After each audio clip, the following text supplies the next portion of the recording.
Quero convidar você a abrir a palavra em Mateus capítulo 25, versículo 31. Mateus 25, versículo 31. Glória a Deus pelo testemunho. Que maravilha. Que maravilha. Louvado e agradecido seja o Senhor. Quando a pastora Grace encapotou um carro, me ligaram, Sandro, e eu estava como você, sem carro. Eu saí para fora correndo da empresa, perdido. E eu clamei: Senhor, vai lá. E aí tinha um abençoado que viu o meu desespero, me jogou dentro do carro, falou assim: você nem vai dirigir, eu vou te levar lá. E quando eu cheguei lá, a pastora Grace não tinha nem arranhado, e o carro tinha acabado. Glória a Deus por isso. Deus, nosso Deus é um Deus de livramento. Nosso Deus é um Deus que cuida e zela por nossas vidas e pelos nossos. Que Deus continue fazendo isso no nosso meio, em nome de Jesus. Mateus capítulo 25, versículo 31. Encontraram? Se encontrou? Diga glória a Deus. Aleluia. Quando o Filho do Homem vier em sua glória, acompanhado de todos os anjos, ele se sentará em seu trono glorioso. Todas as nações serão reunidas em sua presença, e ele separará as pessoas como um pastor separa as ovelhas dos bodes. Colocará as ovelhas à sua direita e os bodes à sua esquerda. Então o rei dirá aos que estiverem à sua direita: venham vocês que são abençoados por meu Pai, recebam como herança o reino que lhes preparou desde a criação do mundo. Pois tive fome, e vocês me deram de comer. Tive sede, e me deram de beber. Era estrangeiro, e me convidaram para a sua casa. Estava nu, e me vestiram. Estava doente, e cuidaram de mim. Estava na prisão, e me visitaram. Então os justos responderam: Senhor, quando foi que vimos faminto e lhe demos de comer? Ou sedento e lhe demos de beber? Ou como estrangeiro e o convidamos para a nossa casa? Ou nu e o vestimos? Quando foi que vimos doente ou na prisão e o visitamos?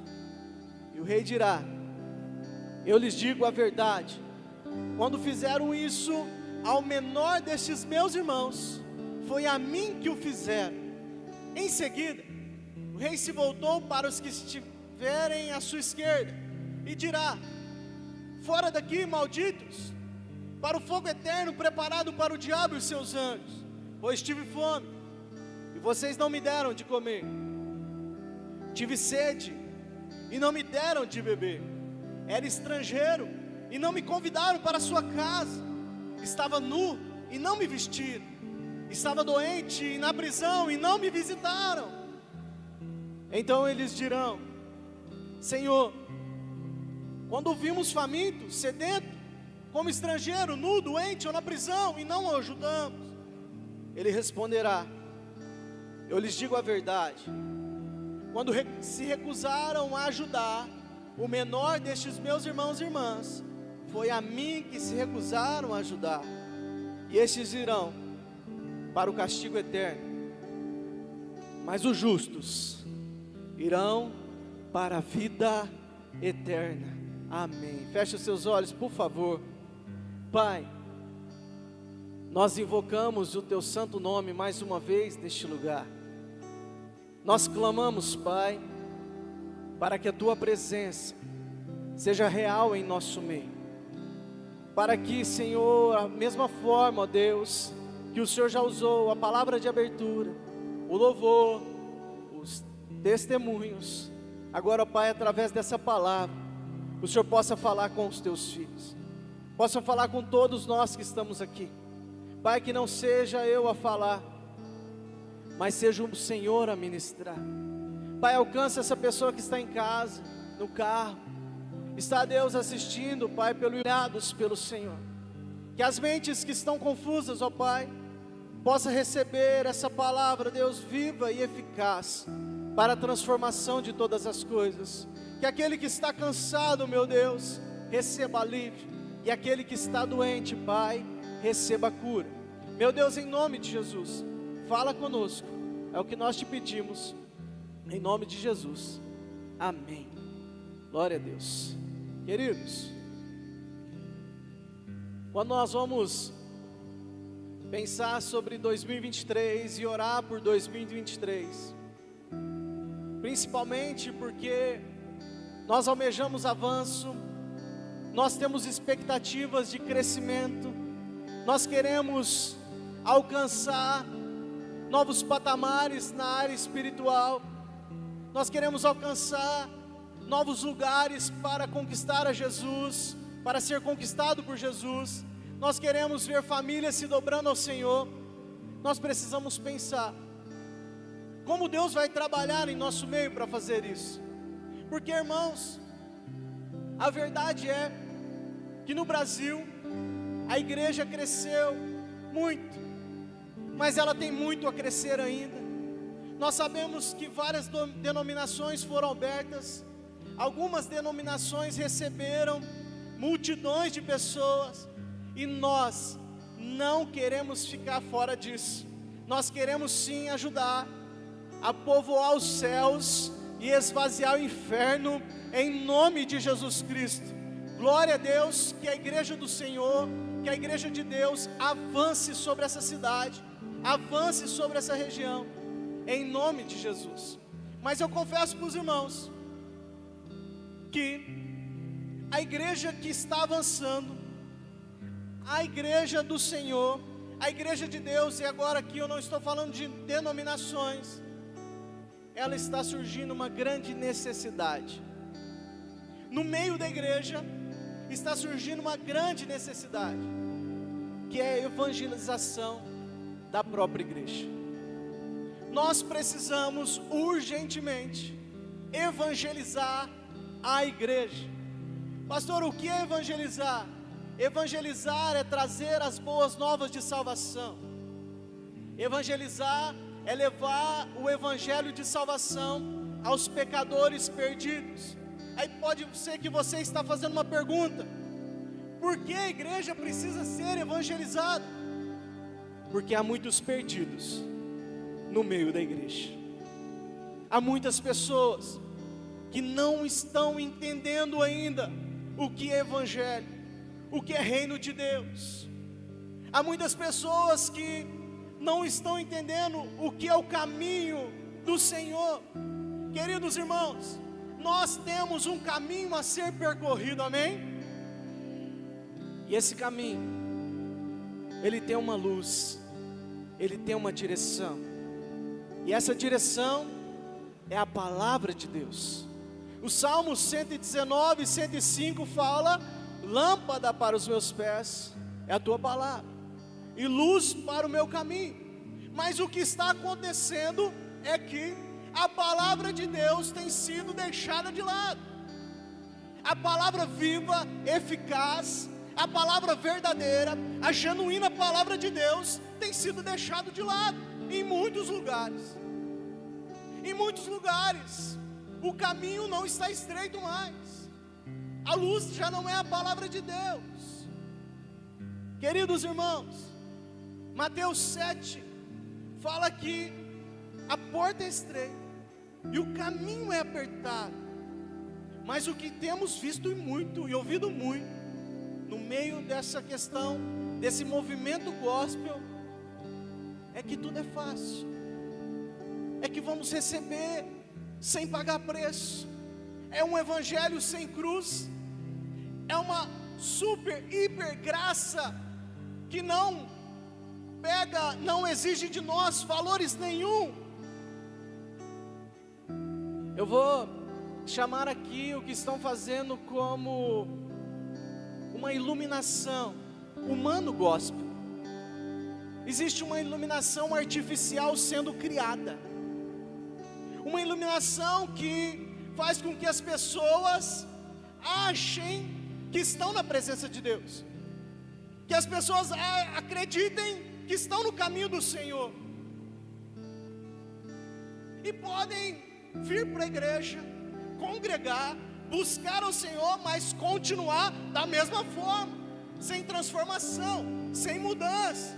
E se nós queremos ser uma igreja do bairro para a cidade, nós temos que levar para a cidade aquilo que é verdadeiro, aquilo que é genuíno, aquilo que é importante, que é a palavra de verdade. Quando eu vi a postagem do pastor Tiago no ano passado, do bairro para a cidade, eu fiz uma anotação. Eu nem passei para ele ainda. Acho que nós vamos ter uma reunião daqui uns dias, eu vou passar para ele. Mas irmãos e irmãs, testemunhando nos bairros, alcançam a cidade. Porque nós temos uma missão, irmãos, como igreja. John Wesley, que é o criador e fundador da igreja metodista, do movimento metodista, ele fala assim: tua tarefa única na terra é esta: salvar almas. Essa é a tarefa dessa igreja. Essa é a tarefa de nós como povo escolhido, um povo que se reúne neste lugar. A nossa tarefa é sermos salvos, instrumento de Deus para salvar vidas. Queridos, Deus está tendo muita misericórdia das igrejas. Deus está enchendo as igrejas. Mas precisamos evangelizar. Precisamos levar os pecadores ao arrependimento. Precisamos demonstrar o conhecimento da bondade de Deus. Porque pode ser que a igreja enche e logo esvazia, ou enche e sai trocando as pessoas. Não é as mesmas pessoas, daí 30 dias, 60 dias outras pessoas. Isso acontece muito em grandes movimentos em que as pessoas são atraídas por muitas coisas. A fidelidade das pessoas são bem baixas.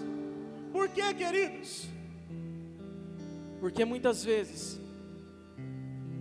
as pessoas e a multidão não está indo atrás da palavra do Senhor. Mas Jesus declarou que as multidões iam até Ele por causa dos milagres e por causa do alimento. Quantas pessoas nos últimos dias têm buscado ao Senhor por causa de um único milagre? Recebe aquele milagre, tá bom, mas eu quero te dizer que não é um único milagre que Deus tem para a sua vida. Não é encher a sua despensa em um único mês. O que o Senhor tem para a sua vida é uma transformação radical. O que o Senhor tem para a sua vida é uma mudança que Ele tem para fazer. Porque o Senhor tem te chamado sobre a face da terra para que você seja um abençoado e um abençoador em nome de Jesus. O texto que nós lemos de Mateus 25, se você ler o capítulo de Mateus inteiro, você vai ver que Mateus 25 é uma sequência de 3 parábolas de juízo. São 3 parábolas sequenciais de juízo. A primeira inicia nas 10 virgens. Vocês lembram dessa parábola? 5 nécias, 5 prudentes, 5 recebem o encontro do noivo, 5 são deixadas para trás. E a essência dessa parábola das 10 virgens é que nós precisamos estar em vigilância, é que nós precisamos estar preparados para o dia da volta de Jesus. Terminando a parábola das 10 virgens, começa outra parábola, que é a riqueza confiada. Nós conhecemos muito como parábola dos talentos. A um recebe 5, a outro 3 e a outro 1. A parábola diz que o que recebe 5, ele multiplica mais 5. E quando o Senhor vem, Ele mostra aqueles dons. O de 3, Ele multiplica mais 3 e também mostra ao Senhor. E o 1, que tem 1, Ele cava, guarda aquele dom e ele perde aquele dom. Ele perde aquele talento. Queridos irmãos, a essência dessa parábola é que nós temos que empenhar com os dons que Deus nos deu. Deus te deu dons. Alguns dons: amor, alegria, paz, longanimidade, benignidade, bondade e fé. Agora escute, à medida que você usa, o dom é multiplicado, e à medida que você enterra, ele pode ser tirado. Então, se você usa amor, se você manifesta amor, a chance de Deus, e é promessa de Deus multiplicar, você ser uma pessoa amorosa, é cumprimento dessa parábola. Se você é uma pessoa de paz, e começar a movimentar a paz, vai multiplicar sobre a sua vida. Agora, tudo que você retém e guarda, infelizmente, isso não vai manifestar na sua vida, isso vai ser parado. E a última parábola, nós lemos ela, as ovelhas e os cabritos. Essa parábola, em alguns títulos das Bíblias de vocês, pode estar escrito assim: o grande julgamento. Vai ser um momento em que o Senhor, Ele vai vir fazer separação daqueles que vão estar na presença do Senhor e daqueles que não estarão na presença do Senhor, e sim no sofrimento. E a essência desse texto, dessa parábola que nós lemos, é que quem realizar a bondade do Senhor, receberá a bondade do Senhor. Escute bem isso.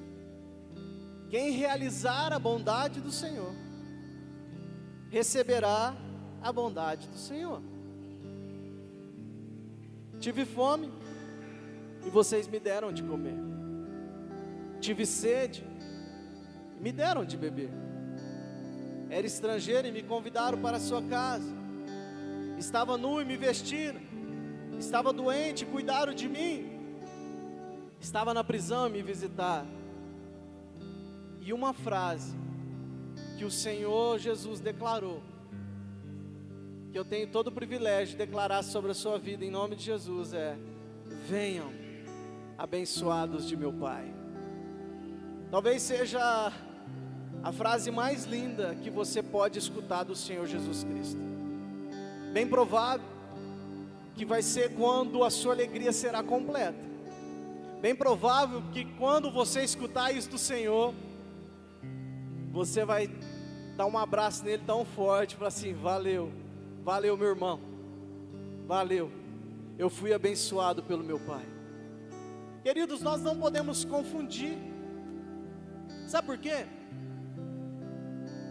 Eu já fui de uma religião que acreditava que se nós fizermos bondade, nós seremos salvos. Se nós formos bons e levarmos cesta, alimento, levarmos o que as pessoas necessitam, nós seremos salvos. Mas não é isso. Efésios capítulo 2, versículo 8. E se puder projetar aqui, Efésios capítulo 2, verso 8. Nós vamos ler o 8, 9 e o 10. Aqui. Vocês são salvos pela graça, por meio da fé. Isso não vem de vocês, mas é dádiva de Deus. Não é uma recompensa pela prática de boas obras, para que ninguém venha se orgulhar, pois somos obra-prima de Deus, criados em Cristo Jesus, a fim de realizar as boas obras que Ele de antemão planejou para nós. Nós não somos salvos pela bondade, nós somos salvos pela graça, por meio da fé. Isso não vem de nós, é um presente que Deus te deu, através de Jesus Cristo. Agora, com Jesus, nós somos convidados a ser bondosos. Com Jesus, nós somos convidados a estender a mão àquele que necessita. Com Jesus, nós temos a condição de abençoar. Com Jesus, nós somos abençoados. Amém?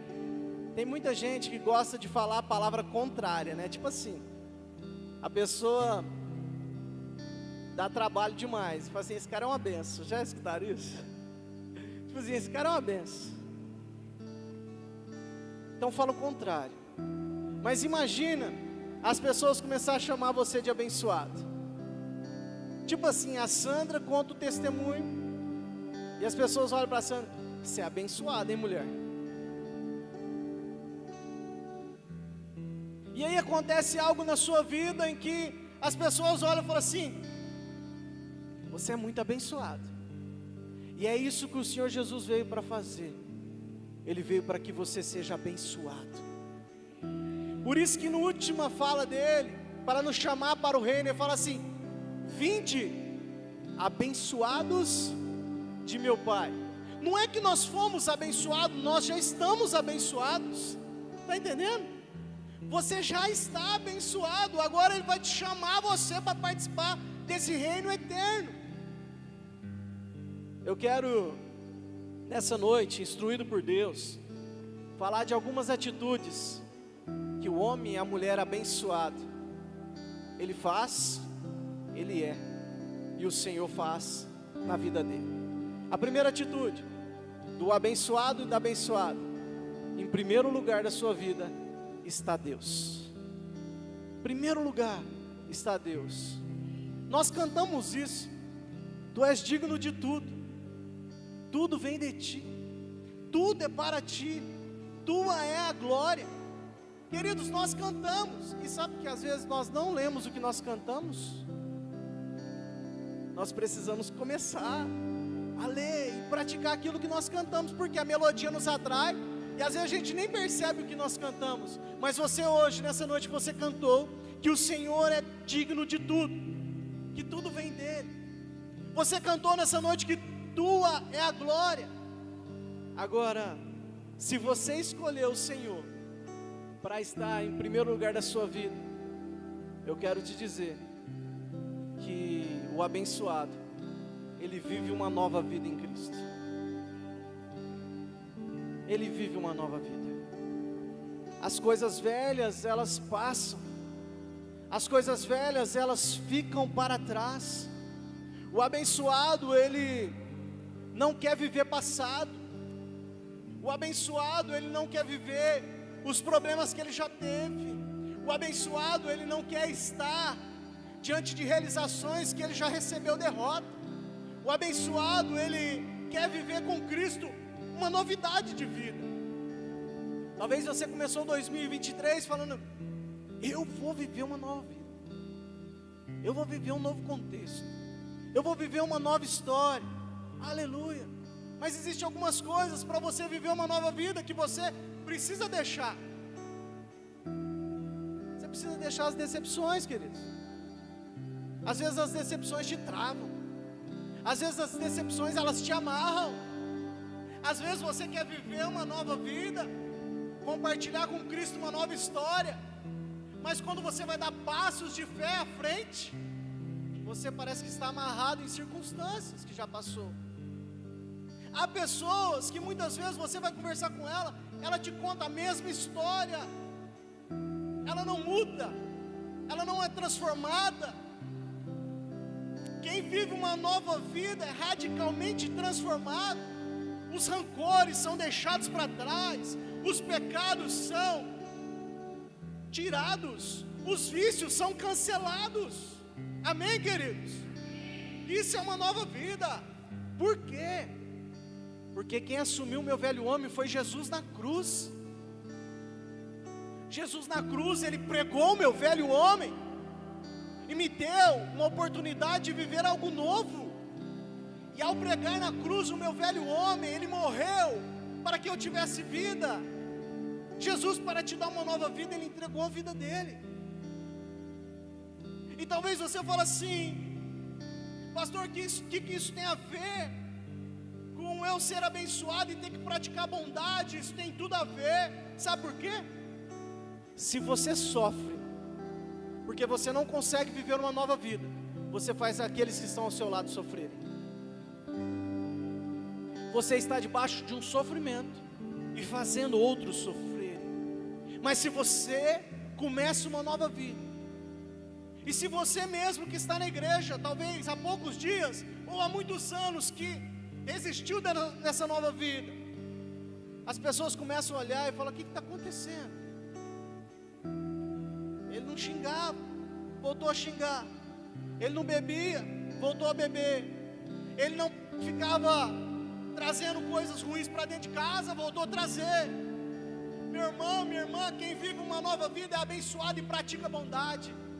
Quem vive uma nova vida, conserta com Deus, e aqueles que estão ao seu lado, vêm e são abençoados por isso.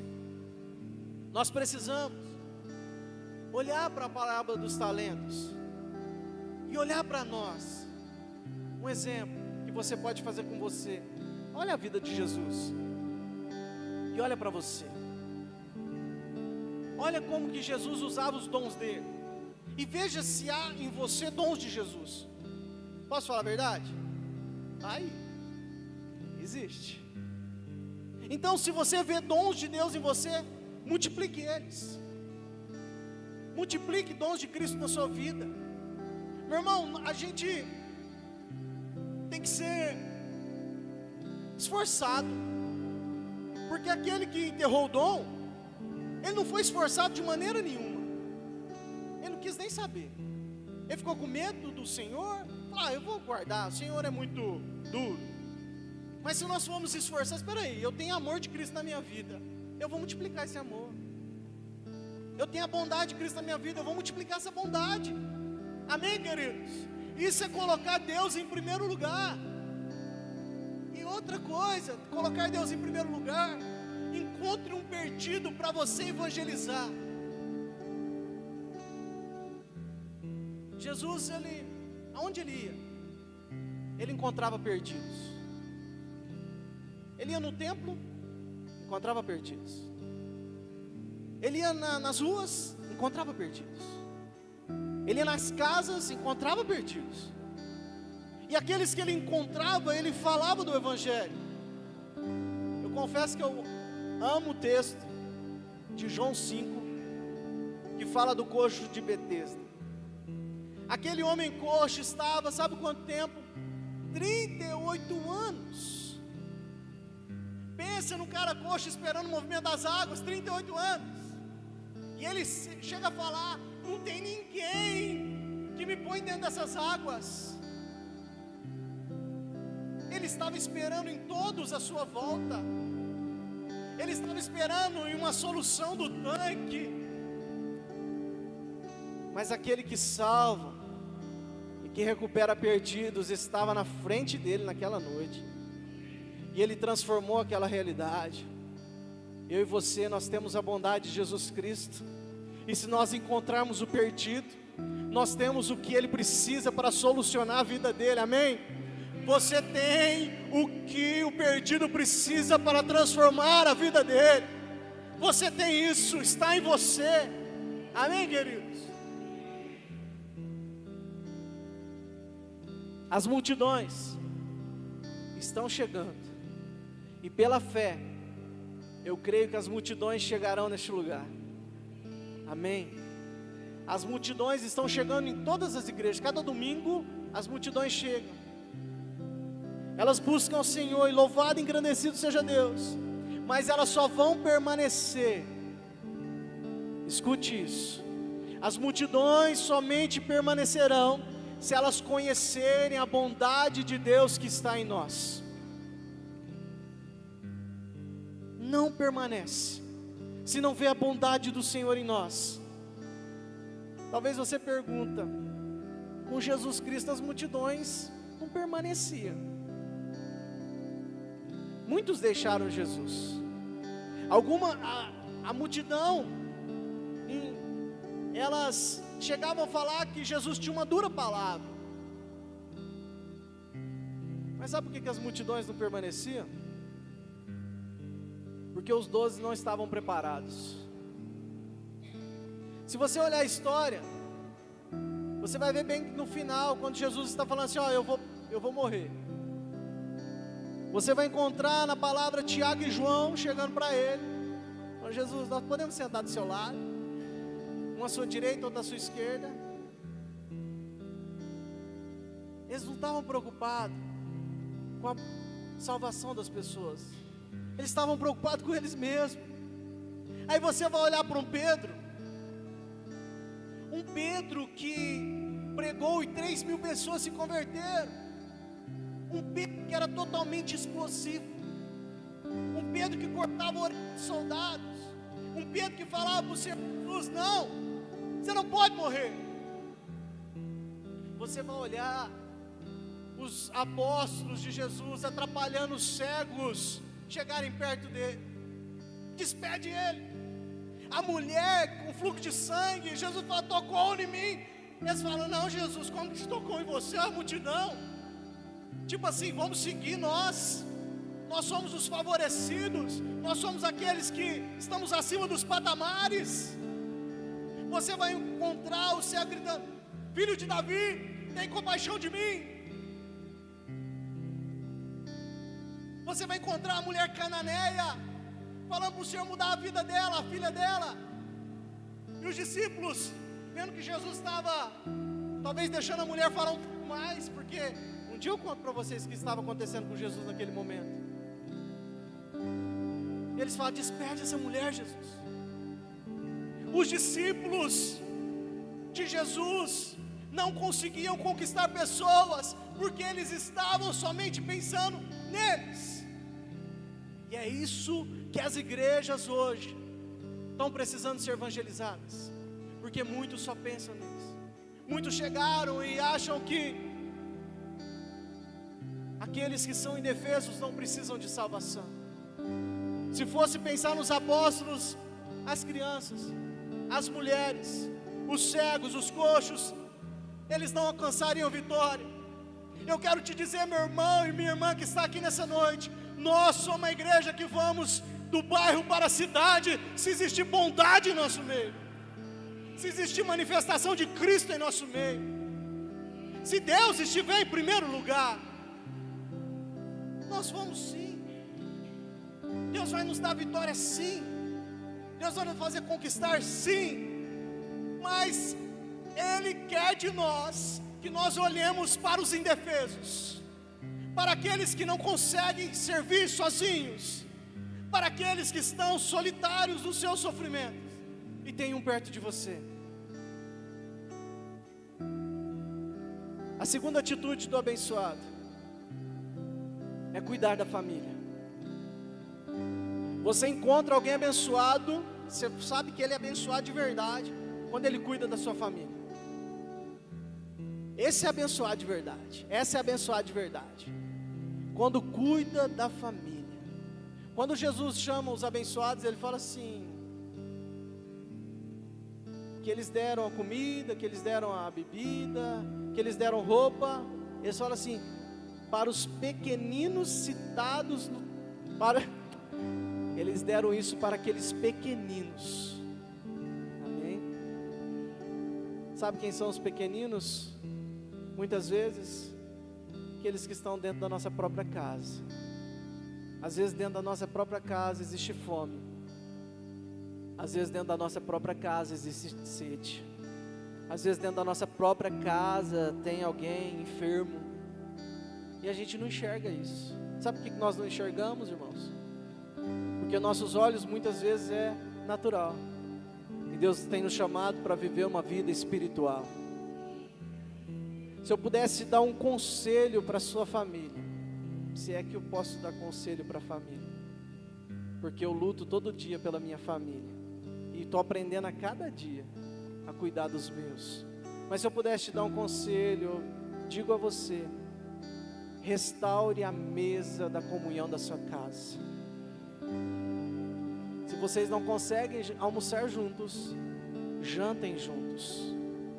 Desligue os aparelhos, desliga a televisão, comece a sentar e comece a conversar. O que você fez nesse dia? Qual o sentido deu isso para você?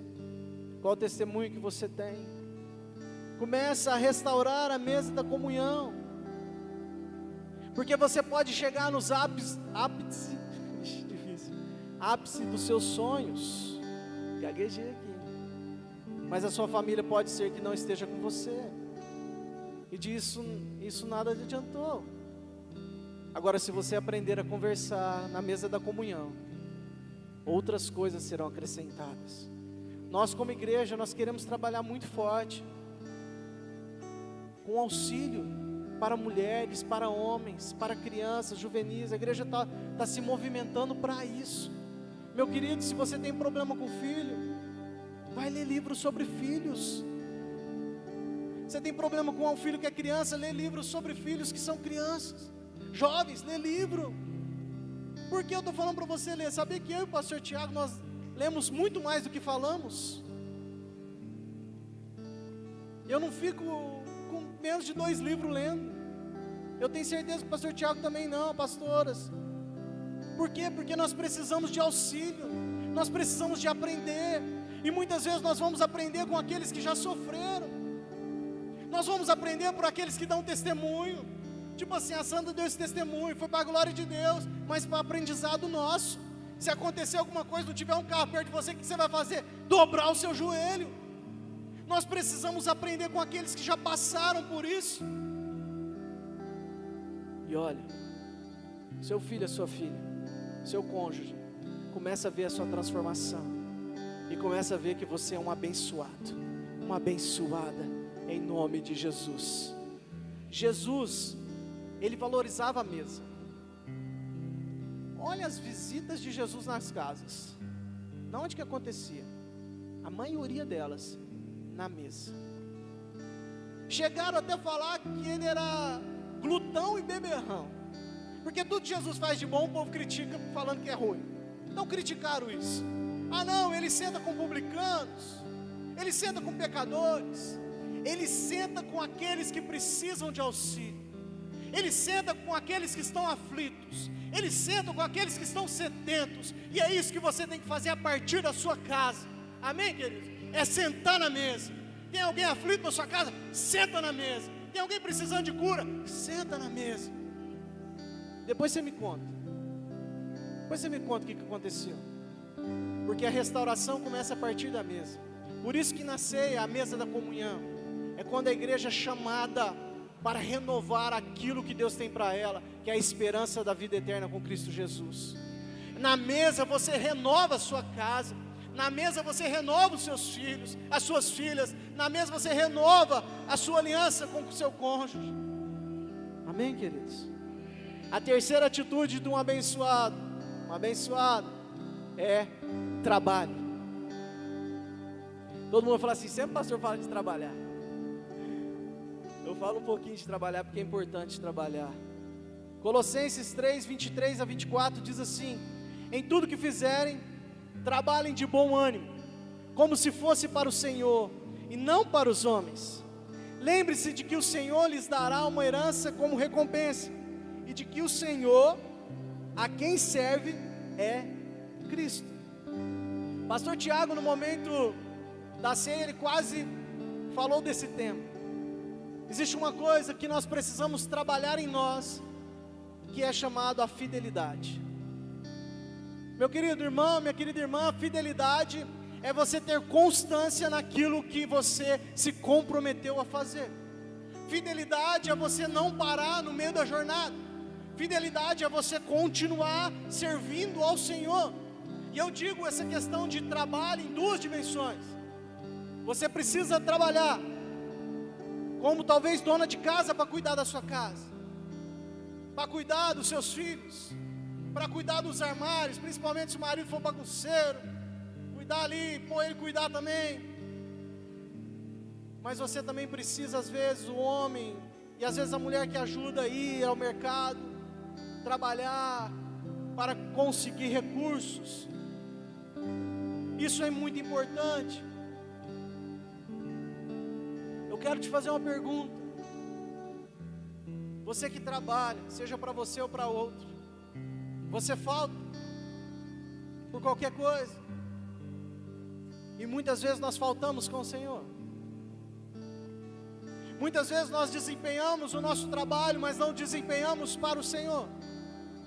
Muitas vezes nós ficamos o quê? Sem a fidelidade ao Senhor. Queridos, o trabalho é importante, mas o servir a Deus é de extrema importância. Porque aqueles que não servem estão distantes, os que estão distantes são multidão. Os que estão distantes não conhecem a bondade do Senhor, porque aqueles que conhecem a bondade do Senhor são aqueles que se aproximam dEle. E quando nós ficamos sem trabalhar para o Senhor, nós ficamos distantes. E como ficamos distantes, nós não somos fiéis.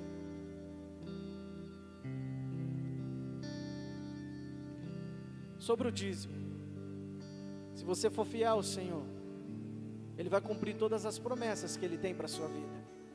As promessas financeiras chegarão até a tua casa. Se você não for fiel ao Senhor, aquelas promessas contidas lá não serão cumpridas, porque Deus zela pela sua palavra. Esses dias eu conversando com um amigo de trabalho, eu disse que às vezes aqueles que não são fiéis ao Senhor não são fiéis a nada. Há uma grande chance de você ser infiel ao Senhor e ser infiel às pessoas que estão ao seu lado. Uma grande chance. Por quê? Porque é o Senhor que nos dá direção. É o Senhor que nos posiciona, Ele nos chama para ser fiéis. Quando nós aprendemos a ser fiéis ao Senhor, nós seremos fiéis ao nosso próximo. Pastor, mas o senhor está sendo muito duro. Não estou não, quero que 2023 você seja amplamente abençoado, abençoada. Meu irmão, eu não quero que você fique passando problema no seu casamento, problema na sua família, problema financeiro. Eu quero que você seja abençoado. E uma das formas de serem abençoados é entender que temos que ter fidelidade. Quer ser abençoado no seu trabalho? Seja fiel. Quer ser abençoado na igreja? Seja fiel. Quer ser abençoado no seu time? Seja fiel. Ah, mas eu não posso ser fiel. Porque o Senhor que cuida do meu trabalho, o Senhor que cuida do meu time, o Senhor que me pastoreia não tem sido legal comigo. Sabe para quem que foi essa palavra? Para escravos, irmãos. Tinha um contexto de escravidão. E o apóstolo Paulo fala assim: meus queridos, vocês trabalham, então tenha bom ânimo. Imagina isso, falar para um escravo isso. Começa a pensar, como que você chega para um escravo e fala assim: cara, tem bom ânimo. Eu falo assim: bom ânimo? Que bom ânimo é esse? Eu sou escravo. E aí o apóstolo Paulo fala assim: espera aí, lembre-se que o Senhor tem uma herança e uma recompensa para você. Se nós olharmos para a lei, segundo a lei romana, o escravo nunca poderia herdar coisa alguma. O apóstolo Paulo estava doido aqui, parece, porque se o escravo não pode herdar nada, como ele fala que eles vão herdar? Ele fala que eles vão herdar porque o Senhor deles não era aquele Senhor, era Cristo Jesus. Quando é Cristo, derruba toda a lei que traz dificuldade sobre o povo. Você está entendendo ou não? Então tenha bom ânimo no seu time, tenha bom ânimo na empresa que você trabalha, tenha bom ânimo na igreja. Você não vai receber recompensa do pastor Emanuel, não. Você não vai receber recompensa do pastor Tiago, pastor Ana, não. Nem da pastora Grace. Você vai receber recompensa do Senhor. Isso começa a fazer sentido quando você deixa de ser escravo. Isso começa a fazer sentido quando você entende que você não faz parte da escravidão mais. Você foi liberto. Uma igreja avança com um povo liberto. Uma igreja cresce com um povo que não já é mais escravo. Uma igreja cresce quando sabe que não é um Senhor só, mas sim o Senhor dos exércitos que lida com a igreja. Amém, queridos? Terceira atitude do abençoado, então, é trabalho, seja no time, no ministério, ou seja, na fidelidade ao Senhor. E a quarta atitude, O abençoado, e a última, tá, irmãos? O abençoado é aquele que abençoa. É aquele que abençoa. Eu gosto muito de um texto de José. Na verdade, a história de José, assim como a história de Neemias, é o que o pastor Tiago mais gosta. A história de José é a minha.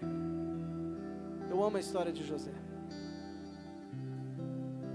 Eu amo aquele cara que passou diversas lutas por ser sonhador. Diversas lutas porque o Senhor deu um sonho para aquele rapaz. Lutas que foram tremendas sobre a vida dele. Vai para o poço. Vão matar ele. De repente não morre. É vendido como escravo. Vai para a casa de Potifar.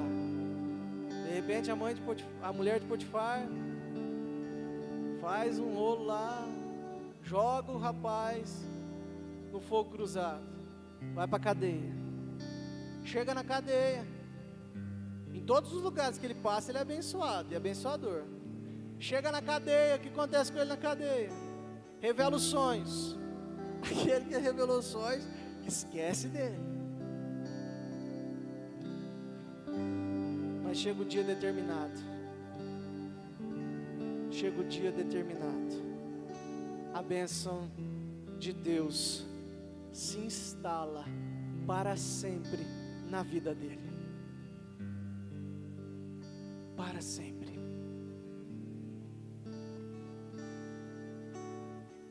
Para sempre. Vocês não estão entendendo. Para sempre. Vocês não estão entendendo ainda. É para sempre. Eu estou escutando a voz do povo que está em casa gritando glória a Deus, e você está aqui ainda. É para sempre, meu querido irmão, meu querido, amém? Glória a Deus. É assim que o Senhor faz na nossa vida. Eu quero ler a bênção que estava sobre a vida dele. Gênesis 49, 22 a 26. Gênesis 49, 22 a 26. José é árvore frutífera junto à fonte. Seus ramos se estendem por cima do muro. Arqueiros o atacaram brutalmente, atiraram nele e o atormentaram. Seu arco, porém, permaneceu esticado, e seus braços foram fortalecidos pelas mãos do poderoso de Jacó, pelo pastor, a rocha de Israel. Que Deus de seu pai o ajude, o Todo-Poderoso o abençoe com bênçãos do alto dos céus, bênçãos das profundezas das águas, bênçãos dos seios e do ventre. Que as bênçãos de seu pai ultrapassem as bênçãos de meus antepassados e alcancem as alturas das antigas colinas. Que essas bênçãos descansem sobre a cabeça de José, que é príncipe entre os seus irmãos.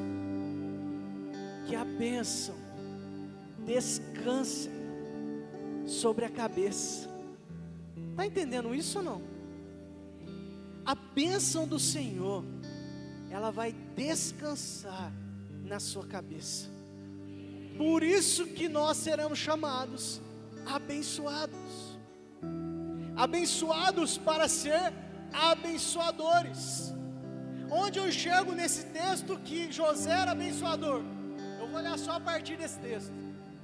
Eu não vou olhar que na casa de Potifar ele foi um abençoador. Eu não vou olhar que na cadeia ele foi um abençoador. Eu não vou falar para vocês que ele foi abençoador do seu povo, o povo de Israel, sua família. Não vou falar nada disso. Eu só vou falar o que está escrito nesse texto aqui. Versículo 22. José é árvore frutífera junto à fonte. Seus ramos se estendem por cima do muro. Essa igreja tem muros, mas Deus está te chamando para você estar junto à fonte e para estender os seus frutos acima dos muros. Estender aquilo que Deus está fazendo sobre a sua vida acima dos muros. Amém, queridos? É isso que Deus quer fazer na vida daqueles que são abençoados. É tipo assim: filhão, minha filha, chegou a hora de você destravar e acima dos muros você estender os frutos que eu tenho te entregue. Aleluia. Viver sendo abençoado pelo Pai é receber o privilégio e a oportunidade de evangelizar aqueles que estão perdidos. Vamos ficar de pé?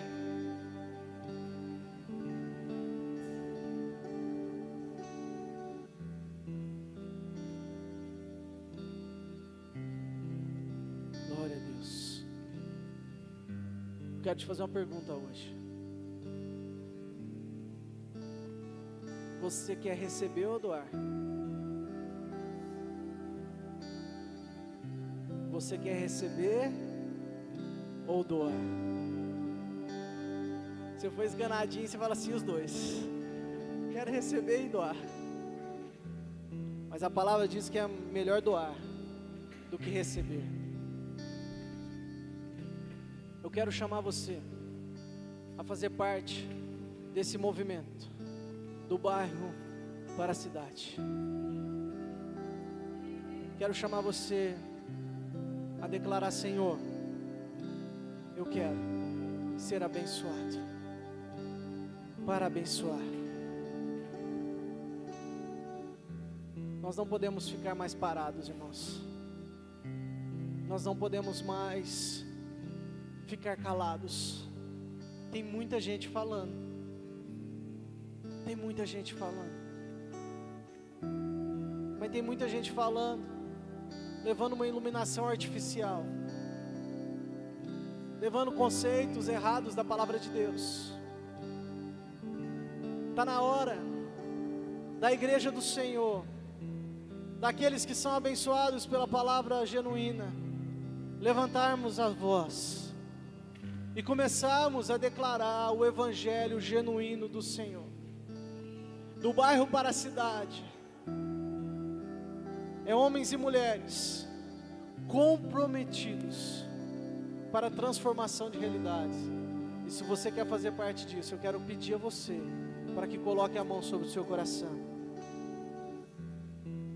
Coloque a mão no seu coração.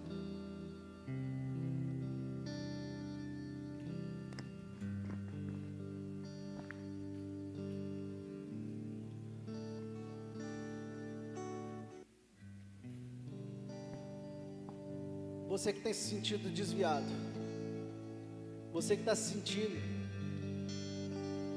que você não está mais na presença de Deus, peça ao Senhor hoje, fala: Senhor, restaura a minha aliança, não posso continuar assim.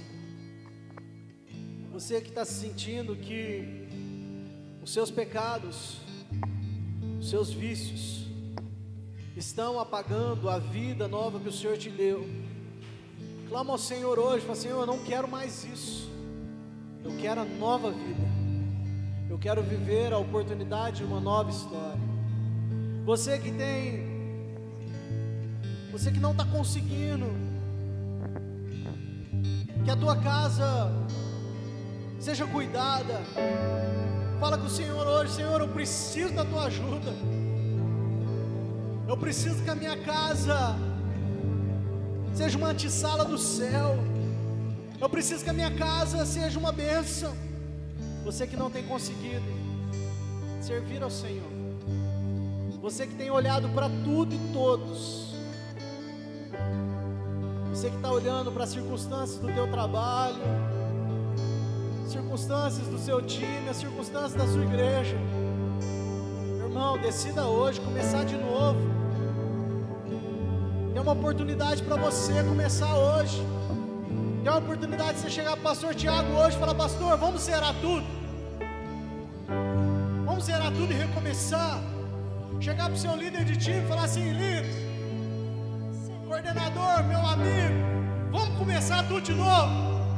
Porque eu quero viver uma nova vida, eu quero viver uma nova história, Eu não aceito mais aquilo que o Senhor tem para mim. Eu estou amarrado.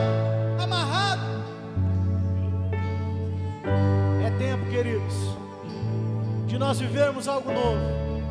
É tempo de nós irmos atrás do perdido. E se nós estamos perdidos, hoje nós fomos achados. O Senhor nos achou. O Senhor está aqui renovando a aliança com você. O Senhor está aquecendo o seu coração nessa noite. Porque há uma única coisa que você há de fazer no mundo espiritual a partir de hoje: é salvar vidas, salvar almas. É tempo de transformação, igreja. É tempo de amarmos a obra da evangelização, a obra do Senhor. Enquanto o ministério canta essa música, se entrega ao Senhor. E se você acredita que você precisa vir à frente, talvez você fale assim: eu preciso tanto lá na frente, eu preciso tanto ajoelhar e falar: Senhor, eu quero. Pode vir. Aqui é do Senhor para você. Fique na liberdade. Mas enquanto o louvor canta, ore ao Senhor.